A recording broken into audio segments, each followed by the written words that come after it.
ಸಿದ್ಧಾರ್ಥ್ ಮತ್ತು ಅಂಜಲಿಯ ರೊಮ್ಯಾಂಟಿಕ್ ಪ್ರೇಮಕಥೆ ಭಾಗ 17.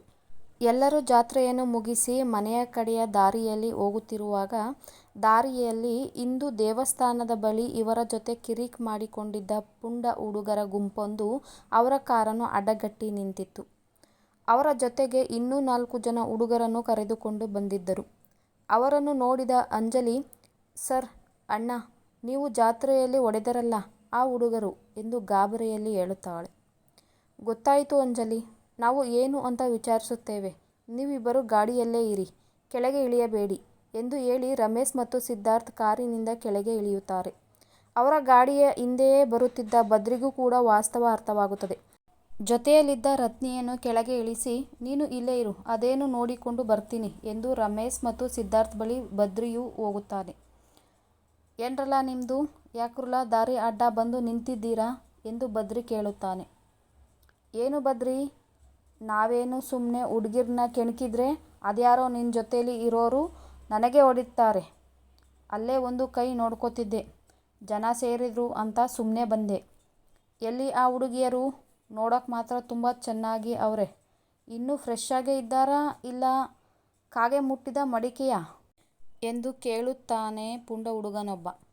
ಅಷ್ಟೇ ಸಾಕಿತ್ತು ಮೂವರಿಗೂ ಕೋಪ ಬರಲು. ಸಿದ್ಧಾರ್ಥ್, ರಮೇಶ್ನ ಕಣ್ಣುಗಳು ಕೆಂಪಾಗುತ್ತದೆ. ಅಯ್ಯೋ ನಾಯಿ ನನ್ನ ಮಗನೇ, ಯಾರ ಮನೆ ಹೆಣ್ಣು ಮಕ್ಕಳ ಬಗ್ಗೆ ಮಾತನಾಡುತ್ತಿದ್ದೀಯಾ ಎಂದು ಬದ್ರಿ ಪಂಚೆಯನ್ನು ಎತ್ತಿ ಕಟ್ಟಿಕೊಂಡು ಮುಂದೆ ಹೋದರೆ ರಮೇಶ್, ಸಿದ್ಧಾರ್ಥ್ ಕೂಡ ಕೋಪದಿಂದ ಆ ಪುಂಡ ಹುಡುಗರ ಬಳಿ ಓಡುತ್ತಾರೆ. ನೋಡುತ್ತಿದ್ದಂತೆಯೇ ಗಲಾಟೆ ಶುರುವಾಗುತ್ತದೆ. ಅದನ್ನು ನೋಡಿದ ಅಂಜಲಿ ಮತ್ತು ಚಂಚಲ ಗಾಬರಿಯಿಂದ ಕೆಳಗೆ ಇಳಿದು ರತ್ನಿಯ ಬಳಿ ಹೋಗುತ್ತಾರೆ. ಚಂಚಲ, ನಾನು ಪೊಲೀಸ್ಗೆ ಫೋನ್ ಮಾಡುತ್ತೇನೆ ಎಂದು ಫೋನನ್ನು ತೆಗೆದುಕೊಳ್ಳುತ್ತಾಳೆ. ಅಯ್ಯೋ, ಇಷ್ಟಕ್ಕೆಲ್ಲ ಯಾಕೆ ಪೊಲೀಸು? ಇನ್ನು 10 ನಿಮಿಷದಲ್ಲೇ ಎಲ್ಲ ಸರಿಹೋಯ್ತದೆ, ನೀವು ಸುಮ್ಮನಿರಿ. ಆ ಪೊಲೀಸರು ಬರೋಷ್ಟೊತ್ತಿಗೆ ಜಗಳನೇ ಮುಗಿದೋಗುತ್ತೆ. ಸುಮ್ಮನೆ ನಿಂತ್ಕೊಂಡು ನೋಡಿ, ಮಜವಾಗಿರುತ್ತದೆ ಎನ್ನುತ್ತಾಳೆ ರತ್ನಿ. ಅಯ್ಯೋ, ಯಾರಿಗಾದರೂ ಏಟಾದರೆ ಎಂದು ಕೇಳುತ್ತಾಳೆ ಅಂಜಲಿ. ಯಾಕೆ ಅಂಜಲಿ, ನಿನ್ನ ಹುಡುಗನ ಬಗ್ಗೆ ನಿನಗೆ ನಂಬಿಕೆ ಇಲ್ಲವೇ? ಏಟು ತಿನ್ನುವ ಹಾಗೆ ಕಾಣಿಸುತ್ತಾರಾ ಸಿದ್ಧಾರ್ಥಣ್ಣ ಎಂದು ಕೇಳುತ್ತಾಳೆ ರತ್ನಿ. ಅಯ್ಯೋ, ನಾನು ಹೇಳಿದ್ದು ಸರ್ಗೆ ಏಟಾಗುತ್ತದೆ ಅಂತಲ್ಲ ರತ್ನಿ, ಆ ಹುಡುಗರಿಗೆ ಏಟಾಗುತ್ತದೆ ಎಂದು.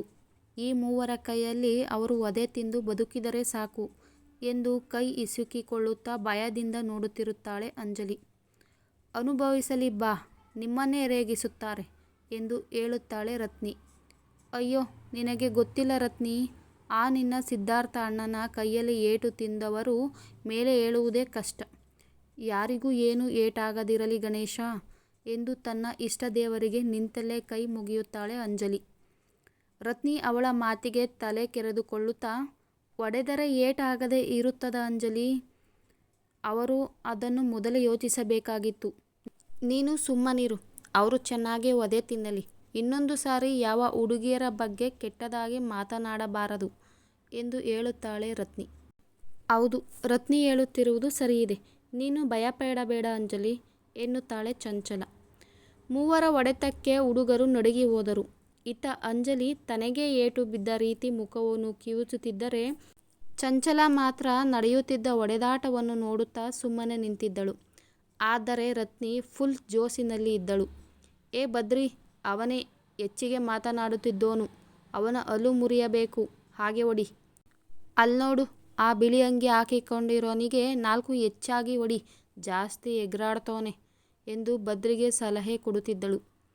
ಕೆಲವು ಹುಡುಗರು ಆ ಜಾಗದಿಂದ ಕಾಲ್ಕಿತ್ತರೆ ಇನ್ನೂ ಕೆಲವರು ಅವರ ಹೊಡೆತವನ್ನು ಸಹಿಸದೆ ಅಲ್ಲೇ ಬಿದ್ದಿದ್ದರು. ಆದರೆ ಅಂಜಲಿ, ಚಂಚಲ ಬಗ್ಗೆ ಕೆಟ್ಟದಾಗಿ ಮಾತನಾಡಿದ ಹುಡುಗ ಮಾತ್ರ ಹಣ್ಣುಗಾಯಿ ನೀರುಗಾಯಿ ಆಗಿದ್ದ. ಅವರ ಬಳಿ ಹೋದ ಅಂಜಲಿ, ಸರ್, ಬದ್ರಿ ಮಾವ, ರಮೇಶಣ್ಣ ಅವರನ್ನು ಬಿಟ್ಟು ಬಿಡಿ. ಪಾಪ, ಇನ್ನೂ ಹೊಡೆದರೆ ಅವನು ಸತ್ತೇ ಹೋಗುತ್ತಾನೆ. ಇವರಿಗೋಸ್ಕರ ಇವರ ಮನೆಯವರು ಕಾಯುತ್ತಿರುತ್ತಾರೆ. ಇವರು ಮಾಡಿದ ತಪ್ಪಿಗೆ ಅವರಿಗೆ ಶಿಕ್ಷೆ ಕೊಡಬೇಡಿ ಎನ್ನುತ್ತಾಳೆ ಅಂಜಲಿ. ಅವಳ ಕಡೆ ದುರುಗುಟ್ಟಿ ಕೋಪದಿಂದ ನೋಡುತ್ತಾನೆ ಸಿದ್ಧಾರ್ಥ್. ಸಿದ್ಧಾರ್ಥ್ ನೋಟಕ್ಕೆ ಹೆದರಿ, ನೀವು ಈ ರೀತಿ ಮುಖ ಮೂತಿ ನೋಡದೆ ಅವರಿಗೆ ಹೊಡೆದರೆ ಅವರಿಗೆ ಜಾಸ್ತಿ ಏಟಾಗುತ್ತದೆ ಎನ್ನುತ್ತಾಳೆ ಮೆಲ್ಲಗೆ ಅಂಜಲಿ. ಚಂಚಲ ಕೂಡ ಅವರ ಬಳಿ ಬಂದು, ಸಾಕು ಬಿಡಿ, ತುಂಬ ಏಟಾದರೆ ಕಷ್ಟ, ಇಲ್ಲಿ ಎಲ್ಲೂ ಹತ್ತಿರದಲ್ಲಿ ಆಸ್ಪತ್ರೆ ಇಲ್ಲ ಎನ್ನುತ್ತಾಳೆ. ಎಲ್ಲರೂ ಹೊಡೆಯುವುದನ್ನು ನಿಲ್ಲಿಸುತ್ತಾರೆ. ಅವರ ಬಳಿ ಬಂದ ರತ್ನ, ಅಯ್ಯೋ, ಯಾಕೆ ಹೊಡೆಯುವುದನ್ನು ನಿಲ್ಲಿಸಿಬಿಟ್ಟಿರಿ? ಇನ್ನೂ 4 ಮಡುಗಬೇಕಾಗಿತ್ತು ಇವನಿಗೆ ಎನ್ನುತ್ತಾಳೆ. ರತ್ನಿ, ಸುಮ್ಮನಿರು, ಜಾಸ್ತಿ ಏಟಾದರೆ ಕಷ್ಟ ಎನ್ನುತ್ತಾಳೆ ಅಂಜಲಿ. ಏಯ್, ಇನ್ನೊಂದು 5 ನಿಮಿಷದಲ್ಲಿ ಇಲ್ಲಿಂದ ಹೋದ್ರೆ ಸರಿ, ಇಲ್ಲ ಅಂದರೆ ಊತಾಕಿ ಬಿಡುತ್ತೇನೆ ಎನ್ನುತ್ತಾನೆ ಹೊಡೆತ ತಿಂದು ಬಿದ್ದಿದ್ದ ಹುಡುಗರಿಗೆ ಬದ್ರಿ. ಎಲ್ಲರೂ ನಿಧಾನವಾಗಿ ಎದ್ದು ಸೊಂಟದ ಮೇಲೆ ಕೈ ಇಟ್ಟುಕೊಂಡು ಕುಂಟುತ್ತಾ ಕಾಲನ್ನು ಎಳೆದುಕೊಂಡು ಅಲ್ಲಿಂದ ಜಾಗ ಖಾಲಿ ಮಾಡುತ್ತಾರೆ. ಆದರೆ ಅಂಜಲಿ ಚಂಚಲ ಬಗ್ಗೆ ಕೆಟ್ಟದಾಗಿ ಮಾತನಾಡಿದ ಹುಡುಗನೊಬ್ಬನಿಗೆ ಸ್ವಲ್ಪ ಜಾಸ್ತಿ ಏಟಾಗಿದ್ದ ಕಾರಣ ಮೇಲೆ ಏಳಲಾಗದೆ ಅಲ್ಲೇ ಬಿದ್ದಿದ್ದ. ಅವನನ್ನು ನೋಡಿದ ಅಂಜಲಿ ಕಾರಿನ ಬಳಿ ಹೋಗಿ ನೀರಿನ ಬಾಟಲ್ ತಂದು ಅವನನ್ನು ಸರಿಯಾಗಿ ಕೂರಿಸಿ ಅವನಿಗೆ ನೀರು ಕುಡಿಸುತ್ತಾಳೆ. ಅಣ್ಣ, ನಿಮಗೆ ಜಾಸ್ತಿ ಏಟಾಗಿದೆ ಅನಿಸುತ್ತದೆ, ನಿಮ್ಮನ್ನು ಆಸ್ಪತ್ರೆಗೆ ಕರೆದುಕೊಂಡು ಹೋಗಲಾ ಎಂದು ಕೇಳುತ್ತಾಳೆ ಅಂಜಲಿ. ಅವಳ ಮಾತಿಗೆ ಬದ್ರಿ ಮತ್ತು ರತ್ನಿ ತಲೆ ಚೆಚ್ಚಿಕೊಂಡರೆ ಉಳಿದವರು ಅವಳ ಸ್ವಭಾವ ಹಾಗೆ ಎಂದು ಸುಮ್ಮನೆ ನಿಂತು ನೋಡುತ್ತಿದ್ದರು. ಹೊಡೆತ ತಿಂದ ಹುಡುಗ, ಬೇಡ ತಂಗಿ, ನಿಮ್ಮ ಬಗ್ಗೆ ಕೆಟ್ಟದಾಗಿ ಮಾತನಾಡಿ ತಪ್ಪು ಮಾಡಿದೆ, ಅದಕ್ಕೆ ಸರಿಯಾದ ಶಿಕ್ಷೆ ಕೊಟ್ಟಿದ್ದಾರೆ ನಿಮ್ಮ ಹುಡುಗರು, ಸದ್ಯಕ್ಕೆ ನನ್ನನ್ನು ಬಿಟ್ಟು ಬಿಡಿ ಎನ್ನುತ್ತಾನೆ. ಬದ್ರಿ ಮತ್ತು ಸಿದ್ಧಾರ್ಥ್ನನ್ನು ಕೇಳಿದರೆ ಅವರು ಕೋಪದಿಂದ ಬೈಯುತ್ತಾರೆ ಎಂದು, ರಮೇಶಣ್ಣ, ಇವರನ್ನು ಆಸ್ಪತ್ರೆಗೆ ಕರೆದುಕೊಂಡು ಹೋಗೋಣ ಎಂದು ಕೇಳುತ್ತಾಳೆ ಅಂಜಲಿ. ಕರೆದುಕೊಂಡು ಹೋಗು, ಕರೆದುಕೊಂಡು ಹೋಗಿ ಅವರಿಗೆ ಬ್ಲಡ್ ಬೇಕಾದರೂ ಕೊಡು ಎಂದು ಸಿಡಿಯುತ್ತಾನೆ ಸಿದ್ಧಾರ್ಥ್. ಇಲ್ಲ ಸರ್, ಇವರಿಗೆ ಬ್ಲಡ್ ಕೊಡುವ ಅವಶ್ಯಕತೆ ಏನೂ ಇಲ್ಲ ಅನಿಸುತ್ತದೆ, ಅಷ್ಟೊಂದು ಏನೂ ಬ್ಲಡ್ ಹೋಗಿಲ್ಲ, ಸ್ವಲ್ಪ ಜಾಸ್ತಿ ಏಟಾಗಿದೆ ಅಷ್ಟೇ, ನಾನು ಬ್ಲಡ್ ಕೊಡುವುದಿಲ್ಲ ಎನ್ನುತ್ತಾಳೆ ಅಂಜಲಿ. ತೆಗೆದು 2 ಬಿಟ್ಟ ಅಂದರೆ ನೀನು ಹೋಗಿ ಹಾಸ್ಪಿಟಲ್ನಲ್ಲಿ ಅವನ ಜೊತೆಯಲ್ಲೇ ಅಡ್ಮಿಟ್ ಆಗಬೇಕಾಗುತ್ತದೆ, ಬ್ಲಡ್ ಲಾಸ್ ಆಗಿದ್ದರೆ ಹೋಗಿ ಬ್ಲಡ್ ಕೊಡುತ್ತಿದ್ದ ಎಂದು ರೇಗುತ್ತಾನೆ ಸಿದ್ಧಾರ್ಥ್. ಅಂಜಲಿ ಮುಖ ಊದಿಸಿಕೊಂಡು ಸುಮ್ಮನೆ ನಿಲ್ಲುತ್ತಾಳೆ. ಸಿದ್ದು, ಯಾಕೆ ನೀನು ಅಂಜಲಿಗೆ ರೇಗುವುದು?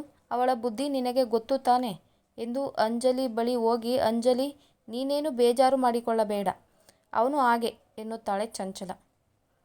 ಏ ಫಾರಂ ಕೋಳಿ, ಅವನಿಗೆ ಏಟಾಗಲಿ ಅಂತಲೇ ನಾವು ಅವನಿಗೆ ಹೊಡೆದಿದ್ದು, ನೀನು ಹೋಗಿ ಏಟಾಯ್ತಾ ಆಸ್ಪತ್ರೆಗೆ ಸೇರಿಸಲ್ಲ ಎಂದು ಕೇಳುತ್ತೀಯಲ್ಲ, ನಿನ್ನ ತಲೆಯಲ್ಲಿ ಬುದ್ಧಿ ಇಲ್ಲವಾ ಎಂದು ಅವನು ಬದ್ರಿಯೂ ಕೂಡ ರೇಗುತ್ತಾನೆ. ಏ ಬದ್ರಿ, ನೀನು ಸುಮ್ಮನಿರು, ಅವಳು ಮೊದಲೇ ಸಿದ್ದು ಅಣ್ಣ ಬೈದಿದ್ದಕ್ಕೆ ಮುಖ ಊದಿಸಿಕೊಂಡು ನಿಂತಿದ್ದಾಳೆ, ನೀನು ಬೇರೆ ಎಂದು ರೇಗುತ್ತಾಳೆ ರತ್ನಿ. ಅಂಜಲಿ ಮುಖವನ್ನು ನೋಡಲಾಗದ ರಮೇಶ್, ಅಂಜಲಿ, ನೀನೇನು ಬೇಜಾರು ಮಾಡಿಕೊಳ್ಳಬೇಡ, ನಾನು ಇವನನ್ನು ಆಸ್ಪತ್ರೆಗೆ ಸೇರಿಸುವ ವ್ಯವಸ್ಥೆ ಮಾಡುತ್ತೇನೆ ಎನ್ನುತ್ತಾನೆ ರಮೇಶ್. ಏನು ಬೇಡ ರಮೇಶ್, ಇವನು ಹೀಗೆ ಬಿದ್ದಿರಲಿ, ಇನ್ನೊಂದು ಸಾರಿ ಯಾವ ಹೆಣ್ಣು ಮಕ್ಕಳ ತಂಟೆಗೂ ಹೋಗೋದಿಲ್ಲ, ಇವಳಿಗೆ ಯಾರ ಜೊತೆ ಹೇಗೆ ಇರಬೇಕು ಎಂದು ಗೊತ್ತಾಗುವುದಿಲ್ಲ, ಕೆಟ್ಟವರಿಗೆ ಕೆಟ್ಟ ರೀತಿಯಲ್ಲಿ ಬುದ್ಧಿ ಹೇಳಿದರೆ ಅವರಿಗೆ ಅರ್ಥವಾಗುವುದು, ಇವಳ ರೀತಿ ಮೆತ್ತಗೆ ಇದ್ದರೆ ನಮ್ಮನ್ನು ನುಂಗಿಬಿಡುತ್ತಾರೆ, ಇದು ಅವಳಿಗೆ ಅರ್ಥವಾಗುವುದಿಲ್ಲ, ಒಳ್ಳೆ ಚಿಕ್ಕ ಹುಡುಗಿಯ ರೀತಿ ಆಡುತ್ತಾಳೆ ಎಂದು ಅಂಜಲಿಯನ್ನು ನೋಡುತ್ತಾ ರೇಗುತ್ತಾನೆ ಸಿದ್ಧಾರ್ಥ್. ಅಂಜಲಿಯ ಕಣ್ಣು ತುಂಬುತ್ತದೆ. ಅದನ್ನು ನೋಡಿದ ಬದ್ರಿ, ಸಿದ್ದು ಸರ್, ಅವಳ ಸ್ವಭಾವನೇ ಹಾಗೆ, ಏನು ಮಾಡುವುದಕ್ಕೆ ಆಗುವುದಿಲ್ಲ, ನಾನು ಇವನನ್ನು ಆಸ್ಪತ್ರೆಗೆ ಕರೆದುಕೊಂಡು ಹೋಗುವ ವ್ಯವಸ್ಥೆ ಮಾಡುತ್ತೇನೆ ಎನ್ನುತ್ತಾನೆ ಬದ್ರಿ.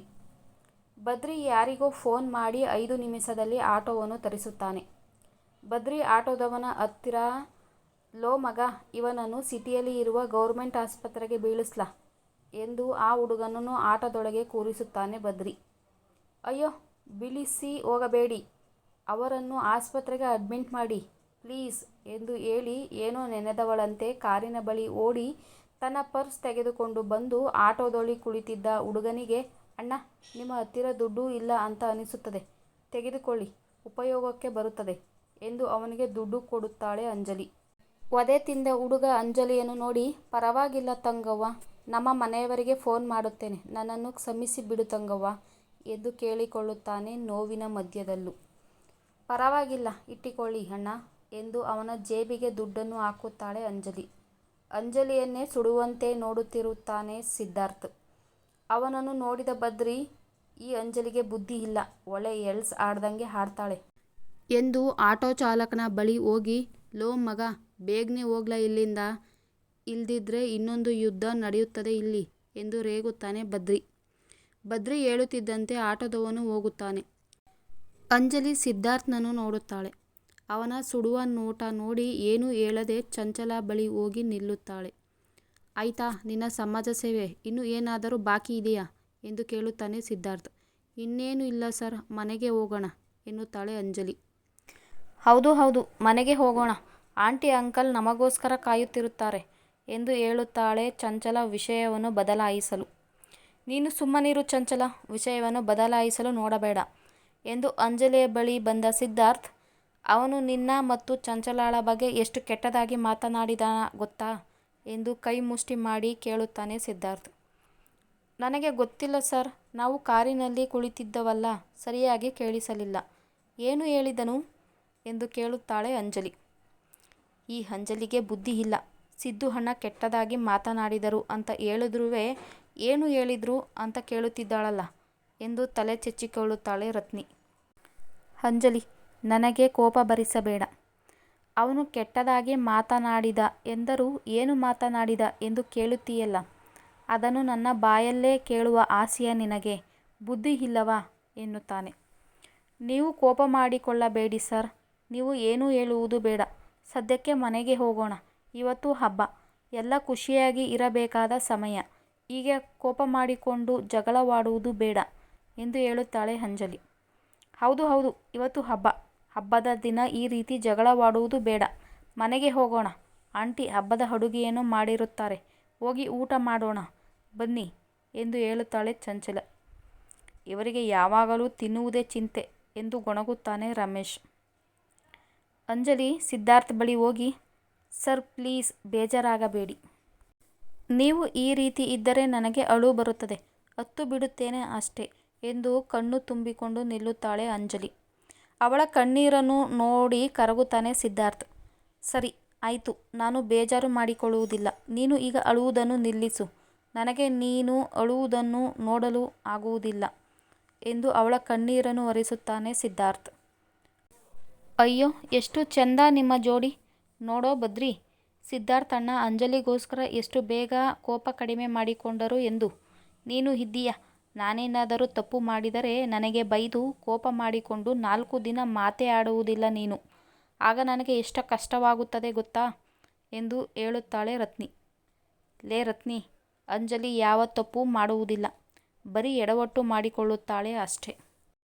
ಆದರೆ ನೀನು ಹಾಗಲ್ಲ, ತಪ್ಪಿನ ಮೇಲೆ ತಪ್ಪು ಮಾಡುವುದು ಜಾಸ್ತಿ. ಅದಕ್ಕೆ ನಾನು ನಿನಗೆ ಬೈದು ಕೋಪ ಮಾಡಿಕೊಳ್ಳುವುದು ಎನ್ನುತ್ತಾನೆ ಬದ್ರಿ. ನಾನೇನು ಮಾಡುತ್ತೇನೆ, ನನ್ನ ತಂಟೆಗೆ ಬಂದವರಿಗೆ 2 ಹಲ್ಲು ಮುರಿಯುತ್ತೀನಿ ಅಷ್ಟೇ ಎಂದು ಮೂತಿ ತಿರುಗಿಸುತ್ತಾಳೆ ರತ್ನಿ. ಅದಕ್ಕೆ ನಿನ್ನ ಮೇಲೆ ಕೋಪ ನನಗೆ. ಗಂಡು ಬೀರಿ ಥರ ಎಲ್ಲರ ಜೊತೆಗೂ ಜಗಳವಾಡುವುದಕ್ಕೆ ಹೋಗುತ್ತೀಯ. ಏನೇ ಆದರೂ ನನ್ನ ಬಳಿ ಬಂದು ಹೇಳು ಎಂದರೆ ಕೇಳುವುದಿಲ್ಲ ಎಂದು ಹೇಳುತ್ತಾನೆ ಬದ್ರಿ. ನಿನ್ನ ಬಳಿ ಬಂದು ಹೇಳಿದರೆ ಅವರ ಹಲ್ಲು 4 ಇರುವುದಿಲ್ಲ, 2ರಲ್ಲೇ ಮುಗಿಯಲಿ ಎಂದು ನಾನೇ ಮ್ಯಾಟರ್ ಕ್ಲೋಸ್ ಮಾಡುತ್ತೇನೆ ಅಷ್ಟೇ ಎನ್ನುತ್ತಾಳೆ ರತ್ನಿ. ರತ್ನಿಯ ಮಾತಿಗೆ ಚಂಚಲ ಜೋರಾಗಿ ನಗುತ್ತಾಳೆ. ಜೊತೆಗೆ ರಮೇಶ್ ಕೂಡ ನಗುತ್ತಾನೆ. ಗುಡ್ ರತ್ನಿ, ಎಲ್ಲ ಹೆಣ್ಣು ಮಕ್ಕಳು ನಿನ್ನ ಹಾಗೆ ಧೈರ್ಯವಾಗಿರಬೇಕು ಎನ್ನುತ್ತಾನೆ ಸಿದ್ಧಾರ್ಥ್. ಸುಮ್ಮನಿರಿ ಸಿದ್ದು ಸರ್, ಇವಳ ಕಾಟ ಈಗಲೇ ತಡೆಯುವುದಕ್ಕೆ ಆಗುತ್ತಿಲ್ಲ. ಇನ್ನು ನಿಮ್ಮ ಧೈರ್ಯ ಬಂದರೆ ಮುಗಿಯಿತು ನನ್ನ ಕತೆ ಎಂದು ಹೇಳುತ್ತಾನೆ ಬದ್ರಿ. ಸರಿ ಸರಿ ಬನ್ನಿ, ಎಲ್ಲ ಮನೆಗೆ ಹೋಗೋಣ. ತುಂಬ ಲೇಟಾಯಿತು, ಅಪ್ಪ ಅಮ್ಮ ಗಾಬರಿಯಾಗುತ್ತಾರೆ ಎನ್ನುತ್ತಾಳೆ ಅಂಜಲಿ. ಸಿದ್ಧಾರ್ಥ್ ಬದ್ರಿ ಮತ್ತು ರತ್ನಿಯ ಬಳಿ ಬಂದು, ಬದ್ರಿ, ರತ್ನಿ, ನಾವು ನಾಳೆ ಬೆಂಗಳೂರಿಗೆ ಹೋಗುತ್ತಿದ್ದೇವೆ. ನಮ್ಮನ್ನು ಕಳುಹಿಸಲು ನೀವು ಬರುತ್ತೀಯ ತಾನೆ ಎಂದು ಕೇಳುತ್ತಾನೆ. ನೀವು ನಾಳೆನೇ ನಿಮ್ಮ ಊರಿಗೆ ಹೋಗುತ್ತಿದ್ದೀರಾ? ನನಗೆ ತುಂಬ ಬೇಜಾರಾಗುತ್ತದೆ ಎಂದು ರತ್ನಿ ಕೇಳುತ್ತಾಳೆ. ನನಗೂ ಇಲ್ಲಿಂದ ಹೋಗಲು ಇಷ್ಟವಿಲ್ಲ, ಆದರೆ ಏನು ಮಾಡುವುದು, ಆಫೀಸ್ ಕೆಲಸ ಎಲ್ಲ ತುಂಬ ಪೆಂಡಿಂಗ್ ಇದೆ, ಹೋಗಲೇಬೇಕು ಎನ್ನುತ್ತಾನೆ ಸಿದ್ಧಾರ್ಥ್. ಸರಿ ಸರ್, ನೀವು ನಾಳೆ ಹೋಗುವ ಸಮಯಕ್ಕೆ ನಾವು ಬರುತ್ತೇವೆ ಎಂದು ಹೇಳುತ್ತಾನೆ ಬದ್ರಿ. ಬದ್ರಿ ರತ್ನಿಯನ್ನು ಕರೆದುಕೊಂಡು ಮನೆಯ ಕಡೆ ಹೋಗುತ್ತಾನೆ. ಇನ್ನು ಸಿದ್ಧಾರ್ಥ್, ಚಂಚಲ, ರಮೇಶ್ ಅಂಜಲಿಯ ಮನೆಯ ಕಡೆ ನಡೆಯುತ್ತಾರೆ. ಮನೆಗೆ ಬಂದ ಚಂಚಲ ಒಂದೇ ಉಸಿರಿಗೆ ತನ್ನ ರೂಮಿನ ಕಡೆಯೇ ಓಡುತ್ತಾಳೆ. ಇವರಿಗೆ ಏನಾಯಿತು, ಈ ರೀತಿ ಓಡುತ್ತಿದ್ದಾರಲ್ಲ, ಮೊದಲೇ ಸೀರೆಯಲ್ಲಿ ನಡೆಯುವುದಕ್ಕೆ ಬರುವುದಿಲ್ಲ, ಇನ್ನು ಓಡುತ್ತಿದ್ದಾರೆ. ಬಿದ್ದಿ ಮುಖ ಹೊಡೆದುಕೊಂಡರೆ ಏನು ಗತಿ ಎಂದು ಬೈದುಕೊಳ್ಳುತ್ತಾನೆ ರಮೇಶ್. ರೂಮಿಗೆ ಬಂದ ಚಂಚಲ ಒಂದೇ ಉಸಿರಿಗೆ ತನ್ನ ಸೀರೆಯನ್ನು ಚೇಂಜ್ ಮಾಡಿ ತನಗೆ ಕಂಫರ್ಟಬಲ್ ಆದ ಬಟ್ಟೆಯನ್ನು ಹಾಕಿಕೊಳ್ಳುತ್ತಾಳೆ. ಕೈ ಕಾಲು ಮುಖ ತೊಳೆದುಕೊಂಡು ಬಂದ ರಮೇಶ್ ತನ್ನ ರೂಮ್ ಕಡೆ ಹೋಗುವಾಗ ಚಂಚಲ ಅಡ್ಡ ಬರುತ್ತಾಳೆ. ಅವಳನ್ನು ನೋಡಿದ ರಮೇಶ್, ಯಾಕ್ರಿ ಬರ್ತಿದ್ದಂಗೆ ಆ ರೀತಿ ಓಡಿ ಹೋದ್ರಿ ರೂಮಿಗೆ ಎಂದು ಕೇಳುತ್ತಾನೆ. ಅದು ನನಗೆ ಸೀರೆ ತುಂಬ ಅನ್ಕಂಫರ್ಟಬಲ್ ಫೀಲ್ ಆಗುತ್ತಿತ್ತು. ಉಸಿರು ಕಟ್ಟಿದಂತೆ ಆಗುತ್ತಿತ್ತು. ಫ್ರೀ ಆಗಿ ಓಡಾಡುವುದಕ್ಕೆ ಆಗುತ್ತಿರಲಿಲ್ಲ. ಅದಕ್ಕೆ ಡ್ರೆಸ್ ಚೇಂಜ್ ಮಾಡಲು ಬಂದೆ ಅಷ್ಟೆ ಎನ್ನುತ್ತಾಳೆ ಚಂಚಲ. ನಿಮ್ಮ ಹಾಗೆ ಎಲ್ಲ ಹೆಣ್ಣು ಮಕ್ಕಳು ಆಗಿಬಿಟ್ಟರೆ ಏನು ಗತಿ? ಸೀರೆಗೆ ಬೆಲೆನೇ ಇರುವುದಿಲ್ಲ ಎನ್ನುತ್ತಾನೆ ರಮೇಶ್. ನಾನು ಎಲ್ಲರ ಬಗ್ಗೆ ಹೇಳುತ್ತಿಲ್ಲ, ನನ್ನ ಬಗ್ಗೆ ಮಾತ್ರ ಮಾತನಾಡುತ್ತಿದ್ದೇನೆ. ಎಲ್ಲರೂ ಅವರಿಗೆ ಕಂಫರ್ಟಬಲ್ ಆದಂತಹ ಬಟ್ಟೆಗಳನ್ನು ಹಾಕಿಕೊಳ್ಳುತ್ತಾರೆ. ನನಗೆ ಈ ರೀತಿ ಬಟ್ಟೆಯಲ್ಲಿ ತುಂಬ ಕಂಫರ್ಟಬಲ್ ಇದೆ, ಅದಕ್ಕೆ ಹಾಕಿಕೊಳ್ಳುತ್ತೇನೆ. ನಿಮಗೇನು ಕಷ್ಟ ಎಂದು ಕೇಳುತ್ತಾಳೆ ಚಂಚಲ. ಅಯ್ಯೋ, ಹಾಕಿಕೊಳ್ಳಿ, ನನಗೇನು ಕಷ್ಟ ಇಲ್ಲ. ನೀವು ಯಾವ ರೀತಿ ಬಟ್ಟೆ ಹಾಕಿಕೊಂಡರೆ ನನಗೇನು ಆಗಬೇಕು ಎಂದು ಹೇಳುತ್ತಾನೆ ರಮೇಶ್. ಚಂಚಲ ರಮೇಶ್ನನ್ನು ಕಾಡಿಸಲು, ಹೌದಾ ಸರಿ, ಹಾಗಾದರೆ ನಾನು ಇನ್ನು ಮುಂದೆ ಮೊದಲು ಹಾಕುತ್ತಿದ್ದ ಬಟ್ಟೆಗಳ ರೀತಿ ಹಾಕಿಕೊಳ್ಳುತ್ತೇನೆ. ಇನ್ನು ಮೇಲೆ ನೀವು ಏನೂ ಹೇಳುವ ಹಾಗಿಲ್ಲ ಎನ್ನುತ್ತಾಳೆ ಚಂಚಲ. ಅಂದರೆ ಎಂದು ಪ್ರಶ್ನಾರ್ಥಕವಾಗಿ ಕೇಳುತ್ತಾನೆ ರಮೇಶ್. ಅದೇ ಆಫೀಸಿಗೆ ಮೊದಲು ಹಾಕಿಕೊಂಡು ಬರುತ್ತಿದ್ದನಲ್ಲ, ಆ ರೀತಿ ಬಟ್ಟೆಗಳನ್ನು ನಾನು ಹೇಳಿದ್ದು ಎಂದು ಹೇಳುತ್ತಾಳೆ ಚಂಚಲ. ಅವಳಿಗೂ ಗೊತ್ತು, ಅವಳು ಆ ರೀತಿ ತುಂಡು ಬಟ್ಟೆ ಧರಿಸಿ ಬರುವುದು ಅವನಿಗೆ ಇಷ್ಟವಿಲ್ಲ ಎಂದು. ರಮೇಶ್ ಚಂಚಲ ಮೊದಲು ಆಫೀಸಿಗೆ ಹಾಕಿಕೊಂಡು ಬರುತ್ತಿದ್ದ ಬಟ್ಟೆಗಳನ್ನು ನೆನೆದುಕೊಂಡು ಕೋಪ ಬರುತ್ತದೆ. ನೀನು ಮೊದಲ ರೀತಿ ಮೈ ಕಾಣುವ ಹಾಗೆ ಬಟ್ಟೆಗಳನ್ನು ಹಾಕಿಕೊಂಡು ಬಂದರೆ ನೀನು ಹೊರಗಡೆ ಬರಲೇಬಾರದು. ಆ ರೀತಿ ಕಾಲು ಮುರಿದು ಕೂರಿಸುತ್ತೇನೆ ಎನ್ನುತ್ತಾನೆ ರಮೇಶ್. ಒಳಗೊಳಗೆ ನಕ್ಕ ಚಂಚಲ, ನಿಮಗೇನ್ರಿ ಪ್ರಾಬ್ಲಮ್ಮು? ನಾನು ಆ ರೀತಿ ಬಟ್ಟೆಗಳನ್ನು ಹಾಕಿಕೊಂಡರೆ ಎಂದು ಕೇಳುತ್ತಾಳೆ. ಅದೆಲ್ಲ ನನಗೆ ಗೊತ್ತಿಲ್ಲ. ನೀನು ಇನ್ನು ಮೇಲೆ ಆ ರೀತಿ ಬಟ್ಟೆಗಳನ್ನು ಹಾಕಿಕೊಳ್ಳುವ ಹಾಗಿಲ್ಲ. ಆ ರೀತಿ ಬಟ್ಟೆಗಳು ಇನ್ನೂ ನಿನ್ನ ಬಳಿ ಇದ್ದರೆ ಬೆಂಗಳೂರಿಗೆ ಹೋಗುತ್ತಿದ್ದಂತೆಯೇ ಅವುಗಳನ್ನು ಸುಟ್ಟು ಹಾಕುಬಿಡು ಎಂದು ಕೋಪದಲ್ಲಿ ಹೇಳಿ ತನ್ನ ರೂಮ್ ಕಡೆ ಹೋಗುತ್ತಾನೆ ರಮೇಶ್. ನಕ್ಕ ಚಂಚಲ, ನಿನಗೆ ಇಷ್ಟ ಆಗುವುದಿಲ್ಲ ಎಂದೇ ನಾನು ಆ ಬಟ್ಟೆಗಳನ್ನು ಹಾಕುತ್ತಿಲ್ಲ. ಅಷ್ಟು ಗೊತ್ತಾಗುವುದಿಲ್ಲ ಪೆದ್ದ.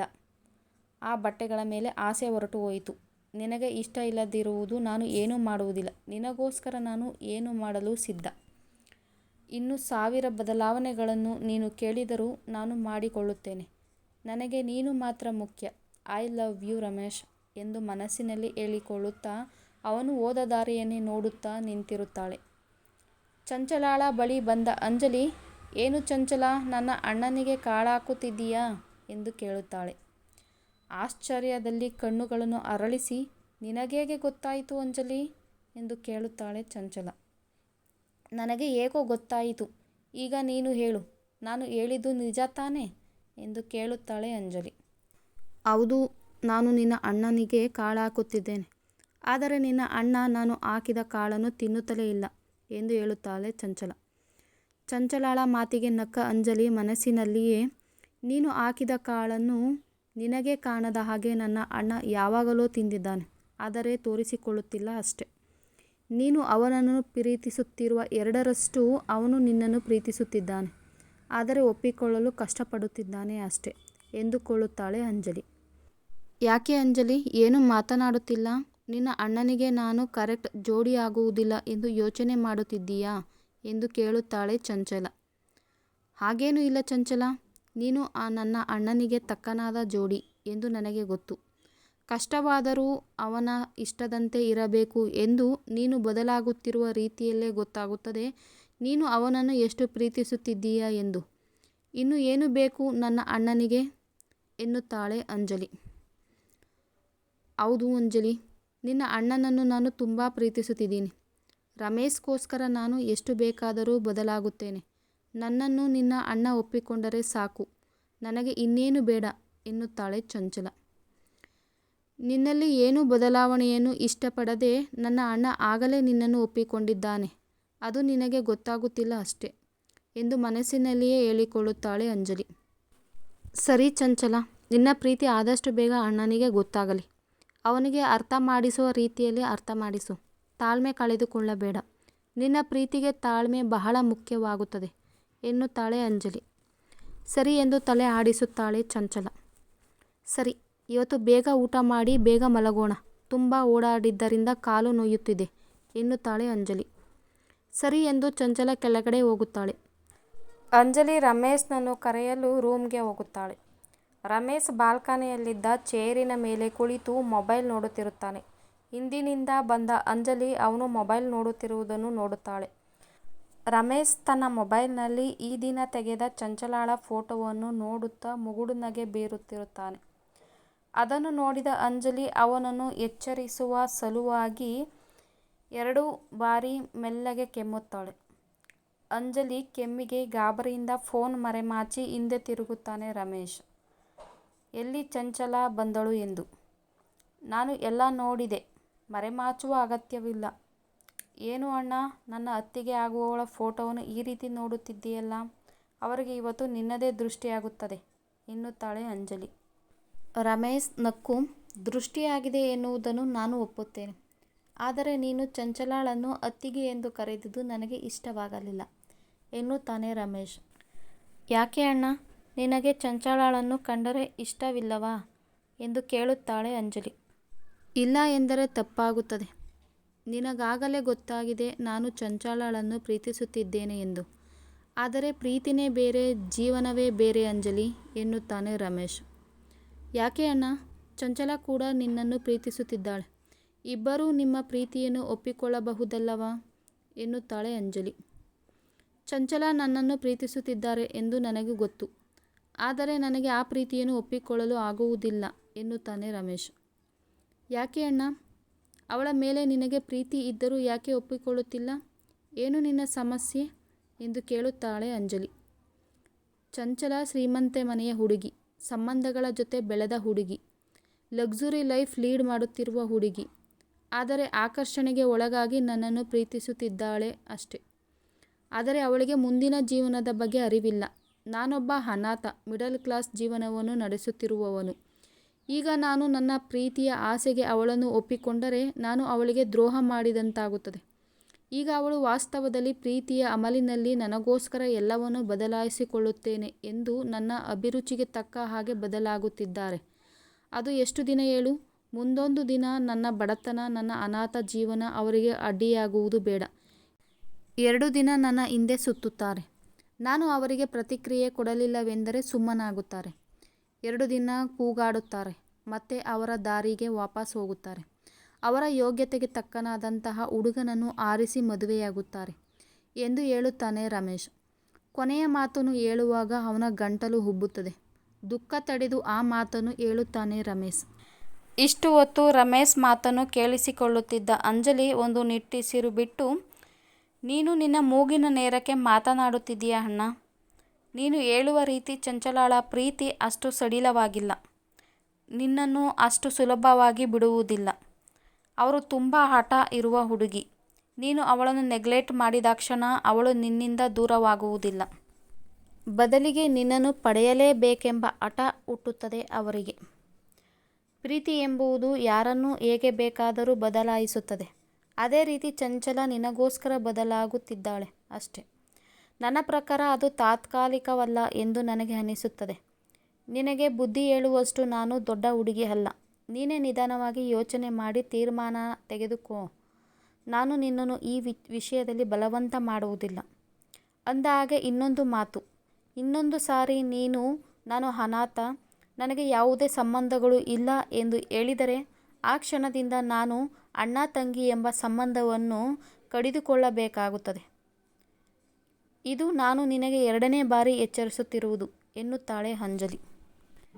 ಸಾರಿ ಅಂಜಲಿ, ಇನ್ನೊಂದು ಬಾರಿ ಈ ರೀತಿ ಮಾತನಾಡುವುದಿಲ್ಲ. ನೀನು ಮಾತ್ರ ಸಂಬಂಧ ಕಡಿಯುವ ಮಾತು ಮಾತ್ರ ಆಡಬೇಡ. ನನಗೆ ತುಂಬ ಬೇಜಾರಾಗುತ್ತದೆ ಎನ್ನುತ್ತಾನೆ ರಮೇಶ್.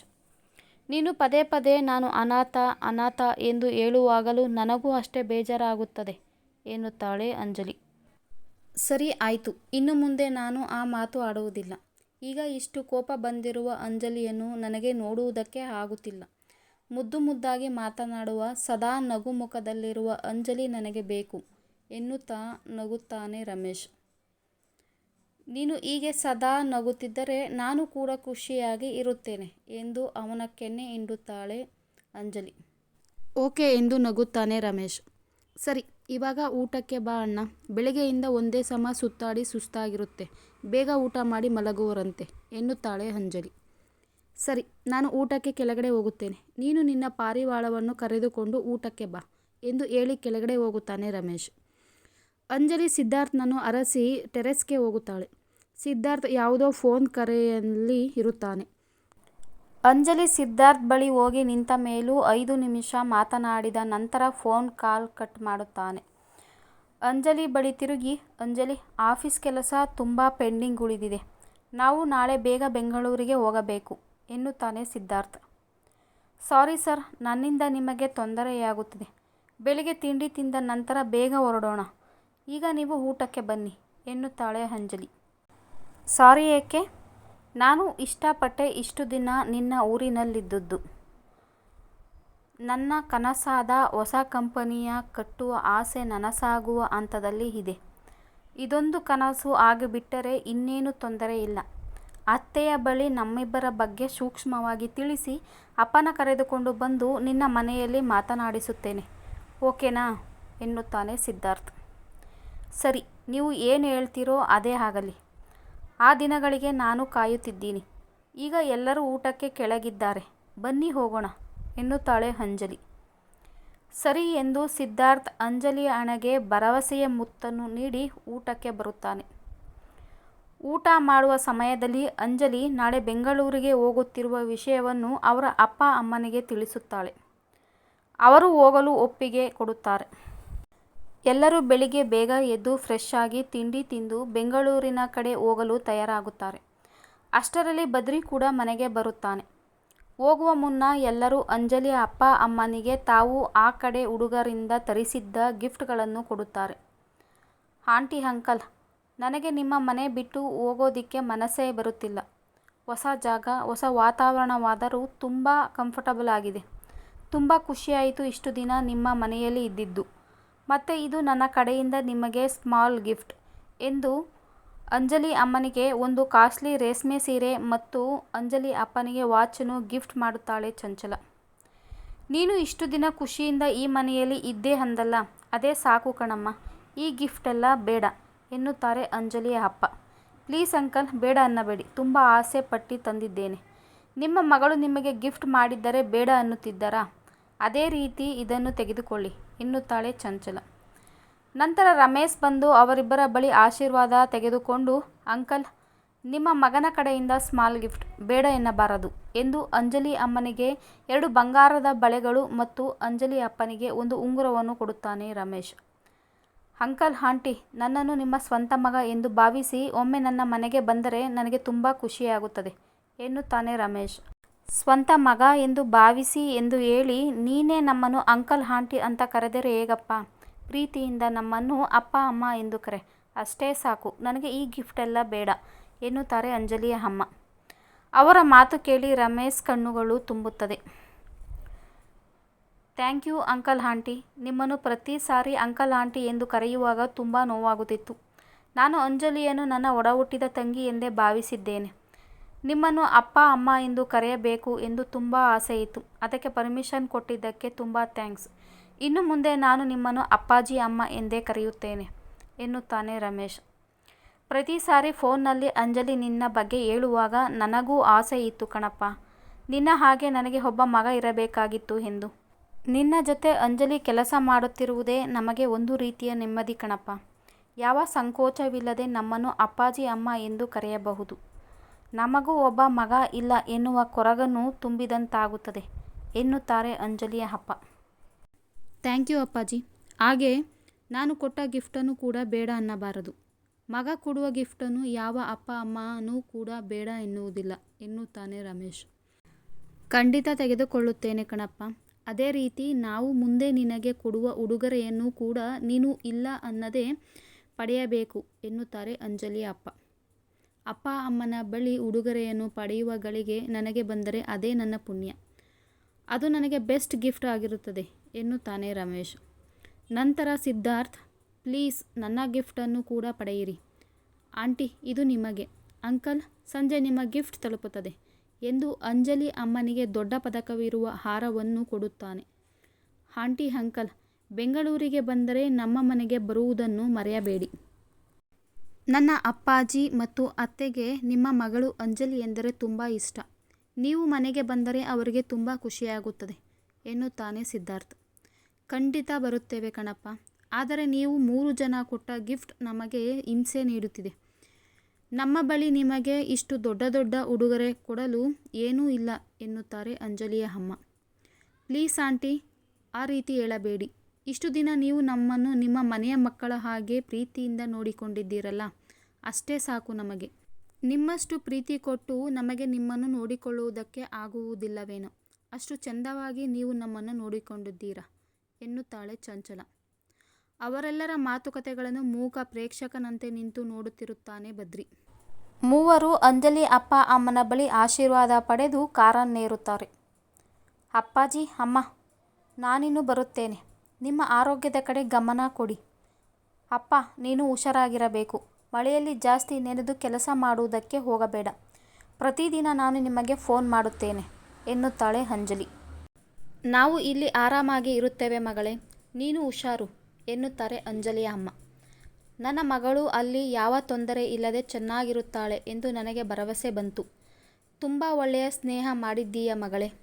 ನನಗೆ ಇನ್ಯಾವ ಭಯವೂ ಇಲ್ಲ ಮಗಳೇ. ಖುಷಿಯಿಂದ ಹೋಗಿ ಬಾ ಎನ್ನುತ್ತಾರೆ ಅಂಜಲಿಯ ಅಪ್ಪ. ಥ್ಯಾಂಕ್ ಯು ಅಪ್ಪ ಎಂದು ಇಬ್ಬರನ್ನು ತಬ್ಬಿ ಅವರ ಕೆನ್ನೆಗಳಿಗೆ ಮುತ್ತು ರವಾನೆ ಮಾಡಿ ಅವಳು ಬಂದು ಕಾರಿನಲ್ಲಿ ಕೂರುತ್ತಾಳೆ. ಅತ್ತೆ ಮಾವ, ನಾನು ಅವರನ್ನು ಅಷ್ಟು ದೂರ ಕಳಿಸಿ ಬರುತ್ತೇನೆ ಎನ್ನುತ್ತಾನೆ ಬದ್ರಿ. ಅದಕ್ಕೇನಂತೆ ಬದ್ರಿ, ಹೋಗಿ ಬಾ ಎನ್ನುತ್ತಾರೆ ಅಂಜಲಿಯ ಅಪ್ಪ. ಚಂಚಲ ಸಿದ್ಧಾರ್ಥ್ ಕಾರಿನಲ್ಲಿ ಹೊರಟರೆ ಚಂಚಲ ಕಾರಿನಲ್ಲಿ ರಮೇಶ್ ಮತ್ತು ಅಂಜಲಿ ಹೊರಡುತ್ತಾರೆ. 2 ಕಾರುಗಳು ಹಿಂದೆ ಬದ್ರಿ ತನ್ನ ಗಾಡಿಯಲ್ಲಿ ಬರುತ್ತಾನೆ. ಹೋಲ್ಡೇನ್, ಸ್ಟಾಪ್ ಎಂದು ರತ್ನಿ ಸಿದ್ಧಾರ್ಥ್ ಕಾರಿಗೆ ಅಡ್ಡ ಬರುತ್ತಾಳೆ. ಸಿದ್ಧಾರ್ಥ್, ಅಂಜಲಿ, ಚಂಚಲ, ರಮೇಶ್ ಕಾರಿನಿಂದ ಇಳಿದು ರತ್ನಿಯ ಬಳಿ ಬರುತ್ತಾರೆ. ಅಷ್ಟರಲ್ಲಿ ಬದ್ರಿಯೂ ಕೂಡ ಬರುತ್ತಾನೆ. ಏನು, ಎಲ್ಲ ನನಗೆ ಬಾಯಿ ಹೇಳದೆ ಹೋಗುತ್ತಿದ್ದೀರಾ ಎನ್ನುತ್ತಾಳೆ ರತ್ನಿ.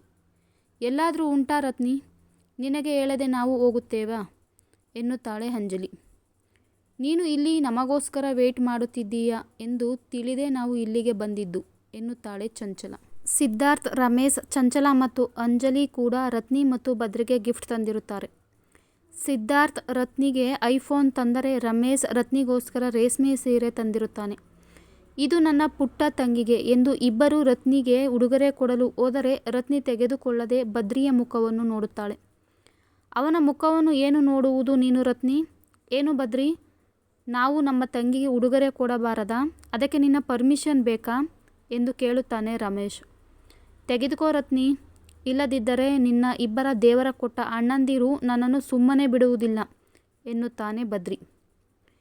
ಯಾಕೆ ರತ್ನಿ, ನಾವು ನಿನ್ನೆ ನೀನು ಜಾತ್ರೆಯಲ್ಲಿ ಕೊಡಿಸಿದ ಎಲ್ಲ ಗಿಫ್ಟ್ಗಳನ್ನು ಏನೂ ಹೇಳದೆ ತೆಗೆದುಕೊಂಡಿಲ್ಲವೇ? ಅದೇ ರೀತಿ ನೀನು ನಾವು ಕೊಡುವ ಗಿಫ್ಟ್ಗಳನ್ನು ತೆಗೆದುಕೊಳ್ಳಬೇಕು ಎನ್ನುತ್ತಾಳೆ ಚಂಚಲ. ನಾನು ನಿಮಗೆ ಜಾತ್ರೆಯಲ್ಲಿ ಕೊಡಿಸಿದ್ದು ಕಡಿಮೆ ಬೆಲೆಯ ಉಡುಗೊರೆಗಳು.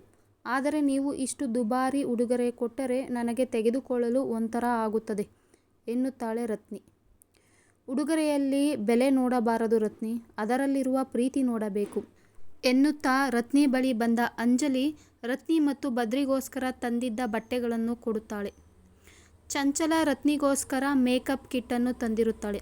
ರತ್ನಿ, ನಿನಗೆ ಮೇಕಪ್ ಮಾಡಿಕೊಳ್ಳುವುದು ಎಂದರೆ ತುಂಬ ಇಷ್ಟ ಅಲ್ಲವಾ? ತೆಗೆದುಕೋ. ಮತ್ತೆ ಬದ್ರಿಯವರೇ, ನಿಮಗೆ ನನ್ನ ಕಡೆಯಿಂದ ಇದು ಎಂದು ದುಬಾರಿ ಬೆಲೆಯ ಸ್ಪೆಕ್ಸ್ ಕೊಡುತ್ತಾಳೆ. ರಮೇಶ್ ರತ್ನಿಗೆ ತಾನು ತಂದ ಸೀರೆಯನ್ನು ಕೊಟ್ಟು ಬದ್ರಿಗೋಸ್ಕರ ತಂದಿದ್ದ ವಾಚನ್ನು ಕೊಡುತ್ತಾನೆ. ಸಿದ್ಧಾರ್ಥ್ ರತ್ನಿ ಮತ್ತು ಬದ್ರಿಗೆ ತಾನು ತಂದಿದ್ದ ಮೊಬೈಲ್ಗಳನ್ನು ಕೊಡುತ್ತಾನೆ. ರತ್ನಿ ಕಣ್ಣು ತುಂಬಿಕೊಂಡು, ನಾನು ಏನು ಹೇಳಬೇಕು ಅಂತ ನನಗೆ ಗೊತ್ತೇ ಆಯ್ತಿಲ್ಲ. ನನಗೆ ತುಂಬ ಖುಷಿಯಾಗ್ತಿದೆ. ಆದರೆ ನೀವು ಇಷ್ಟು ಬೇಗ ಹೋಗುತ್ತಿರುವುದು ತುಂಬ ಬೇಜಾರಾಗ್ತಿದೆ ಎಂದು ಕಣ್ಣೀರು ಹಾಕುತ್ತಾಳೆ. ಸಿದ್ಧಾರ್ಥ್ ರತ್ನಿಯನ್ನು ಲಘುವಾಗಿ ಬಳಸಿ ತಲೆ ಸವರಿ, ಹೋಗುವಾಗ ಕಣ್ಣೀರು ಹಾಕಿ ಕಳಿಸಿಕೊಡಬಾರದು ರತ್ನಿ. ಆದಷ್ಟು ಬೇಗ ಮತ್ತೆ ಭೇಟಿಯಾಗೋಣ. ಈಗ ನಗು, ನಿನ್ನ ನಗು ಎಂದರೆ ನನಗೆ ತುಂಬ ಇಷ್ಟ ಎನ್ನುತ್ತಾನೆ ಸಿದ್ಧಾರ್ಥ್. ಹೌದು ರತ್ನಿ, ನೀನು ಯಾವಾಗಲೂ ನಗುತ್ತಾ ಪಟಪಟ ಎಂದು ಮಾತನಾಡುವುದೇ ನಮಗೆ ಇಷ್ಟ. ಈ ರೀತಿ ಅಳುಮುಂಜಿ ರತ್ನಿ ನಮಗೆ ಇಷ್ಟವಾಗುವುದಿಲ್ಲ ಎಂದು ರಮೇಶ್ ಕೂಡ ರತ್ನಿಯ ತಲೆ ಸವರುತ್ತಾನೆ. ಸರಿ ಆಯಿತು, ನಾನು ಅಳುವುದಿಲ್ಲ.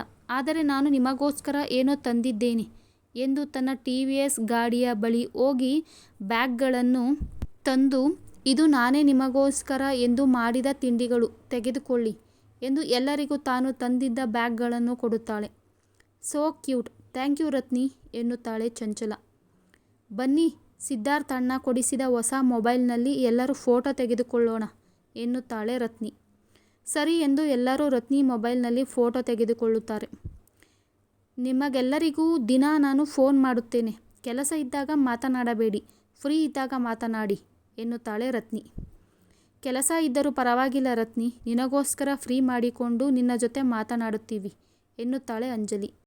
ಮತ್ತೆ ಅಂಜಲಿ ಬದ್ರಿ ಬಳಿ ಬಂದು, ಬದ್ರಿ ಮಾವ, ನಾವಿನ್ನೂ ಹೊರಡುತ್ತೇವೆ, ರತ್ನಿ ಹುಷಾರು, ಆದಷ್ಟು ಬೇಗ ನಿಮ್ಮಿಬ್ಬರ ಬಗ್ಗೆ ಅತ್ತೆಯ ಬಳಿ ಮಾತನಾಡು ಎನ್ನುತ್ತಾಳೆ. ಹೋಗೆ ಫಾರಂ ಕೋಳಿ, ನನ್ನ ರತ್ನಿ ಇಲ್ಲಿ ಚೆನ್ನಾಗಿರುತ್ತಾಳೆ, ನೀನು ದೂರದ ಊರಿಗೆ ಹೋಗುತ್ತಿದ್ದೀಯ, ಅಲ್ಲಿ ನೀನು ಹುಷಾರು, ದಡ್ಡಿ ರೀತಿ ಆಡಿ ಕಷ್ಟಕ್ಕೆ ಸಿಕ್ಕಿ ಹಾಕಿಕೊಳ್ಳಬೇಡ ಎನ್ನುತ್ತಾನೆ ಬದ್ರಿ. ಬದ್ರಿಯ ಮಾತಿಗೆ ಅಂಜಲಿ ಮೂತಿ ತಿರುಗಿಸುತ್ತಾಳೆ. ನಿಮ್ಮ ಮಾವನ ಮಗಳು ಅಂಜಲಿಯನ್ನು ನಾನು ಹುಷಾರಾಗಿ ನೋಡಿಕೊಳ್ಳುತ್ತೇನೆ, ನೀನು ನನ್ನ ತಂಗಿಯನ್ನು ಹುಷಾರಾಗಿ ನೋಡಿಕೊ ಎನ್ನುತ್ತಾನೆ ಸಿದ್ಧಾರ್ಥ್. ಅವಳನ್ನು ನಾನೇನು ನೋಡಿಕೊಳ್ಳಲಿ ಸರ್, ಅವಳೇ ನನ್ನನ್ನು ನೋಡಿಕೊಳ್ಳುತ್ತಾಳೆ ಎನ್ನುತ್ತಾನೆ ಬದ್ರಿ. ಆದಷ್ಟು ಬೇಗ ನಿನ್ನ ರತ್ನಿಯ ಮದುವೆಯಾದರೆ ನನ್ನ ಅಂಜಲಿಯ ಲೈನ್ ಕೂಡ ಕ್ಲಿಯರ್ ಆಗುತ್ತದೆ ಎನ್ನುತ್ತಾನೆ ಸಿದ್ಧಾರ್ಥ್. ಆಯಿತು, ಸಮಯ ನೋಡಿ ನನ್ನ ಅಮ್ಮ ಮತ್ತು ಮಾವನಿಗೆ ವಿಷಯ ತಿಳಿಸುತ್ತೇನೆ ಎನ್ನುತ್ತಾನೆ ಬದ್ರಿ. ಸರಿ, ನಾವಿನ್ನು ಹೊರಡುತ್ತೇವೆ ಬದ್ರಿ, ಬೆಂಗಳೂರಿಗೆ ರೀಚ್ ಆಗುವಷ್ಟೊತ್ತಿಗೆ ನೈಟ್ ಆಗುತ್ತದೆ ಎನ್ನುತ್ತಾನೆ ಸಿದ್ಧಾರ್ಥ್. ಮಿಸ್ ಯು ರತ್ನಿ ಬದ್ರಿ ಎಂದು ಹೇಳಿ ರಮೇಶ್ ಕೂಡ ಕಾರನ್ನು ಹತ್ತುತ್ತಾನೆ. ಅಂಜಲಿ ಮತ್ತು ಚಂಚಲ ರತ್ನಿಗೆ ಒಂದೊಂದು ಮುತ್ತು ನೀಡಿ ಬದ್ರಿಗೆ ಬಾಯಿ ಹೇಳಿ ಅಂಜಲಿ ಸಿದ್ಧಾರ್ಥ್ ಕಾರನ್ನು ಹತ್ತಿದರೆ ಚಂಚಲ ತನ್ನ ಕಾರನ್ನು ಓಡಿಸುತ್ತಿದ್ದ ರಮೇಶ್ ಬಳಿ ಹೋಗುತ್ತಾಳೆ. ಎರಡೂ ಕಾರುಗಳು ಕೂಡ ಮುಂದೆ ಸಾಗುತ್ತದೆ. ಕಾರ್ ಮರೆಯಾಗುವವರೆಗೂ ನೋಡಿದ ರತ್ನಿಗೆ ಸಂಕಟವಾಗುತ್ತದೆ. ಗಮನಿಸಿದ ಬದ್ರಿ ರತ್ನಿಯ ತಲೆ ಸವರಿ ಲಘುವಾಗಿ ಬಳಸಿ ಹಣೆಗೆ ಚುಂಬಿಸಿ ಅವಳನ್ನು ಸಮಾಧಾನಿಸುತ್ತಾನೆ. ಎಲ್ಲರೂ ಮಧ್ಯಾಹ್ನದ ಊಟವನ್ನು ದಾರಿ ಮಧ್ಯದಲ್ಲೇ ಮಾಡುತ್ತಾರೆ. ಸಿದ್ಧಾರ್ಥ್ ಅಂಜಲಿ ಪ್ರೀತಿಯ ಮಾತುಗಳನ್ನು ಆಡುತ್ತಾ ಸಿಹಿ ಮುತ್ತುಗಳ ರವಾನೆಗಳನ್ನು ಮಾಡುತ್ತಾ ದಾರಿ ಸಾಗಿಸಿದರೆ, ಇತ್ತ ರಮೇಶ್ ಮತ್ತು ಚಂಚಲಳ ಕತೆ ಬೇರೆಯಾಗಿದೆ. ರಮೇಶ್ ಮೊಬೈಲ್ಗೆ ಬಂದ ಫೋನ್ ಕಾಲನ್ನು ನೋಡಿ ಚಂಚಲಳ ನೆಮ್ಮದಿ ಕೆಡುತ್ತದೆ. ಮೊಬೈಲ್ ಸ್ಕ್ರೀನ್ ಮೇಲೆ ಕಾಣುವ ಡಾರ್ಲಿಂಗ್ ಎಂಬ ಪದವನ್ನು ನೋಡಿದ ಚಂಚಲ, ಯಾರ್ರೀ ಅದು, ಡಾರ್ಲಿಂಗ್ ಅಂತ ಸೇವ್ ಮಾಡ್ಕೊಂಡಿದ್ದೀರಲ್ಲ ಎನ್ನುತ್ತಾಳೆ ಚಂಚಲ. ನಿಮಗೆ ಯಾಕ್ರಿ ನನ್ನ ವಿಷಯ ಎಂದು ಬಂದ ಫೋನ್ ಕಾಲನ್ನು ರಿಸೀವ್ ಮಾಡುತ್ತಾನೆ ರಮೇಶ್. ಹಲೋ ಡಾರ್ಲಿಂಗ್, ಬರ್ತಾ ಇದ್ದೀನಿ ಅಂತ ಹೇಳಿದ್ನಲ್ಲ, ಯಾಕೆ ಅಳೋದು ನೀನು? ತಪ್ಪಾಯಿತು, ನಿನಗೆ ಹೇಳದೆ ಇಷ್ಟು ದಿನ ಹೊರಗೆ ಬಂದಿದ್ದು. ನಿನಗೆ ಒಂದು ದೊಡ್ಡ ಗಿಫ್ಟ್ ತರುತ್ತಿದ್ದೇನೆ, ಸ್ವಲ್ಪ ಕೋಪ ಕಮ್ಮಿ ಮಾಡಿಕೊಂಡು ನಗಬಾರದಾ ಎಂದು ಹೇಳುತ್ತಾನೆ ರಮೇಶ್. 5 ನಿಮಿಷ ಮಾತನಾಡಿ ಕಾಲ್ ಕಟ್ ಮಾಡುತ್ತಾನೆ ರಮೇಶ್. ಇಷ್ಟು ಹೊತ್ತು ಅವರ ಮಾತುಗಳನ್ನು ಕೇಳುತ್ತಿದ್ದ ಚಂಚಲಗೆ ಚಡಪಡಿಕೆ ಶುರುವಾಗುತ್ತದೆ. ಅವನು ಫೋನ್ ಕಾಲ್ ಕಟ್ ಮಾಡಿದ ತಕ್ಷಣ, ಯಾರು ಅದು ಡಾರ್ಲಿಂಗು, ಇಷ್ಟು ನೈಸಾಗಿ ಮಾತನಾಡುತ್ತಿದ್ದೀರಲ್ಲ ಎಂದು ಕೇಳುತ್ತಾಳೆ. ರಮೇಶ್ಗೆ ಅವಳ ಚಡಪಡಿಕೆ ಗೊತ್ತಾಗುತ್ತದೆ. ಯಾರು ಎಂದರೆ, ಒಂದು ಹುಡುಗ ಯಾರನ್ನು ಡಾರ್ಲಿಂಗ್ ಎಂದು ಕರೆಯುತ್ತಾನೆ, ಅಷ್ಟು ಗೊತ್ತಾಗುವುದಿಲ್ಲವಾ ನಿಮಗೆ ಎಂದು ಕೇಳುತ್ತಾನೆ ರಮೇಶ್. ಓವರ್ ಸ್ಮಾರ್ಟ್ ಆಗಿ ಆನ್ಸರ್ ಮಾಡಬೇಡಿ, ಯಾರು ಎಂದು ಸರಿಯಾಗಿ ಹೇಳಿದರೆ ಸರಿ ಎನ್ನುತ್ತಾಳೆ ಚಂಚಲ. ಅವಳು ನನ್ನ ಮುದ್ದು, ಬಂಗಾರ, ಚಿನ್ನ, ನನ್ನ ಡಾರ್ಲಿಂಗ್, ಅವಳೆಂದರೆ ನನಗೆ ತುಂಬ ಇಷ್ಟ, ಅವಳಿಗೂ ಕೂಡ ನಾನೆಂದರೆ ತುಂಬ ಇಷ್ಟ. ಇಷ್ಟು ದಿನ ಇಲ್ಲಿ ಇದ್ದೇನಲ್ಲ, ಅದಕ್ಕೆ ನನ್ನ ಮಿಸ್ ಮಾಡಿಕೊಂಡು ನನ್ನ ಮೇಲೆ ಮುನಿಸಿಕೊಂಡಿದ್ದಾಳೆ, ಅದಕ್ಕೆ ಅವಳಿಗೆ ಸಮಾಧಾನ ಮಾಡುತ್ತಿದ್ದೆ. ಸದ್ಯಕ್ಕೆ ನಾನು ಅವಳ ಬಗ್ಗೆ ಇಷ್ಟೇ ಇನ್ಫಾರ್ಮೇಷನ್ ನಿನಗೆ ಕೊಡುವುದು, ಮುಂದೆ ಅವಳನ್ನು ನಿನಗೆ ಪರಿಚಯ ಮಾಡಿಸಿಕೊಡುತ್ತೇನೆ ಎನ್ನುತ್ತಾನೆ ರಮೇಶ್. ನೀನೇನು ನಿನ್ನ ಡಾರ್ಲಿಂಗ್ನನ್ನು ನನಗೆ ಪರಿಚಯ ಮಾಡಿಸಿಕೊಡುವುದು ಬೇಕಾಗಿಲ್ಲ, ಇನ್ನು ಮುಂದೆ ಅವಳ ವಿಚಾರವನ್ನು ನನ್ನ ಮುಂದೆ ಮಾತನಾಡಬೇಡ, ಐ ಹೇಟ್ ಯು ಎಂದು ಕೋಪದಿಂದ ಹೇಳಿ ಸೀಟಿಗೆ ಒರಗಿ ಕಣ್ಣು ಮುಚ್ಚುತ್ತಾಳೆ ಚಂಚಲ. ಸಾರಿ ಮುದ್ದು, ನೀನು ನನ್ನ ಹೇಟ್ ಮಾಡಿದರೂ ಪರವಾಗಿಲ್ಲ, ನಾನೊಬ್ಬನೇ ನಿನ್ನನ್ನು ಲವ್ ಮಾಡುತ್ತೇನೆ, ಅಷ್ಟೇ ಸಾಕು ಎಂದು ಮನಸ್ಸಿನಲ್ಲಿಯೇ ಹೇಳುತ್ತಾ ಅವಳ ಮುದ್ದು ಮುಖವನ್ನು ಪದೇ ಪದೇ ನೋಡುತ್ತಾ ಕಾರ್ ಡ್ರೈವ್ ಮಾಡುತ್ತಾನೆ ರಮೇಶ್. ಆದರೆ ಚಂಚಲ ಮನಸ್ಸಿನಲ್ಲಿ ಕೋಲಾಹಲವೇ ಎದ್ದಿರುತ್ತದೆ. ರಮೇಶ್, ನೀನು ನನಗೆ ಮಾತ್ರ ಸೇರಿದವನು, ನಿನ್ನನ್ನು ನಾನು ಯಾರಿಗೂ ಬಿಟ್ಟು ಕೊಡುವುದಿಲ್ಲ, ಅದು ಎಷ್ಟೇ ಕಷ್ಟವಾದರೂ ಪರವಾಗಿಲ್ಲ, ನಿನ್ನನ್ನು ನನ್ನವನನ್ನಾಗಿ ಮಾಡಿಕೊಳ್ಳುತ್ತೇನೆ. ನಿನ್ನ ಪ್ರೀತಿ ನನಗೆ ಮಾತ್ರ ಮೀಸಲು. ಎಲ್ಲ ನನ್ನನ್ನು ಸ್ವಾರ್ಥಿ ಎಂದರೂ ಪರವಾಗಿಲ್ಲ. ಬಟ್ ಐ ಲವ್ ಯು ಎಂದು ದೃಢವಾಗಿ ನುಡಿದು ನಿದಿರೆಗೆ ಜಾರುತ್ತಾಳೆ ಚಂಚಲ. ಅಂಜಲಿಯನ್ನು ಅವಳ ಪಿಜಿಗೆ ಡ್ರಾಪ್ ಮಾಡುತ್ತಾನೆ ಸಿದ್ಧಾರ್ಥ್. ಚಂಚಲ ಕಾರಿನಲ್ಲಿ ಮಲಗಿರುವುದನ್ನು ನೋಡಿದ ರಮೇಶ್ ನಿದ್ದೆಗಣ್ಣಿನಲ್ಲಿ ಅವಳಿಗೆ ಕಾರ್ ಕೊಡಲು ಇಷ್ಟವಿಲ್ಲದೆ ಅವನು ಚಂಚಲಳನ್ನು ಎಬ್ಬಿಸಿ ಸಿದ್ಧಾರ್ಥ್ ಕಾರಿನಲ್ಲಿ ಕೂರಿಸಿ, ನನ್ನ ಗಾಡಿ ಆಫೀಸ್ನಲ್ಲಿ ಇದೆ ಸರ್, ಬೆಳಿಗ್ಗೆ ನಾನೇ ಈ ಕಾರನ್ನು ಆಫೀಸಿಗೆ ತರುತ್ತೇನೆ. ನೀವು ಬೆಳಿಗ್ಗೆ ಚಂಚಲಳನ್ನು ನಿಮ್ಮ ಜೊತೆಯಲ್ಲಿ ಕರೆದುಕೊಂಡು ಆಫೀಸ್ಗೆ ಬನ್ನಿ ಎನ್ನುತ್ತಾನೆ ರಮೇಶ್. ಸಿದ್ಧಾರ್ಥ್ ನಕ್ಕು ಸರಿ ಎಂದು ಅಲ್ಲಿಂದ ಹೊರಡುತ್ತಾನೆ. ರಮೇಶ್ ಕೂಡ ತನ್ನ ಪಾಡಿಗೆ ತನ್ನ ಮನೆಗೆ ಹೋಗುತ್ತಾನೆ. ಕತೆ ಮುಂದುವರಿಯುತ್ತದೆ.